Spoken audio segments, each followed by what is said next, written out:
पावसापूर्वी शेतातील कामे वेळेत पूर्ण करण्याचा सल्ला दिल्याच्या रागातून 26 वर्षीय नातवाने आपल्या 84 वर्षीय आजोबांची लोखंडी गजाने मारहाण करून हत्या केल्याची धक्कादायक घटना बाभूळसर बुद्रुक, तालुका शिरूर येथे सोमवारी सकाळी घडली आहे। या प्रकरणी शिरूर पोलिसांनी आरोपी सोमनाथ राऊत वय वर्ष 26 याला अटक केली आहे। या प्रकरणी मृत दशरथ यशवंत राऊत वय वर्ष 84 यांचे पुत्र दुर्योधन दशरथ राऊत यांनी शिरूर पोलीस ठाण्यात फिर्याद दिली आहे। पोलिसांनी दिलेल्या माहितीनुसार सोमवारी सकाळी 7 ते 8 वाजण्याच्या सुमारास राऊत कुटुंबांच्या राहत्या घरी ही घटना घडली।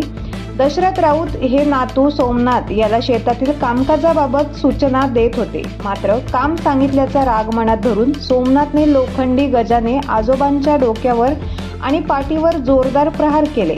या हल्ल्यात दशरथ राऊत गंभीर जखमी झाले। डोक्यावर आणि शरीरावर गंभीर मार लागल्याने त्यांचा जागीच मृत्यू झाला। घटनेची माहिती मिळताच शिरूर पोलीस ठाण्याचे प्रभारी पोलीस निरीक्षक विनोद पाटील यांच्या मार्गदर्शनाखाली पोलीस पथकाने घटनास्थळी धाव घेतली। गुन्हा घडल्यानंतर अवघ्या काही वेळातच आरोपी सोमनाथ राऊत याला ताब्यात घेण्यात पोलिसांना यश आले। आरोपी विरुद्ध खुनाचा गुन्हा दाखल करण्यात आला असून पुढील तपास पोलीस उपनिरीक्षक दिलीप पवार करीत आहेत। कामकाजाबाबत सल्ला दिल्याच्या क्षुल्लक कारणावरून नातवानेच आजोबांचा जीव घेतल्याने बाभूळसर बुद्रुक परिसरात हळहळ व्यक्त होत आहे।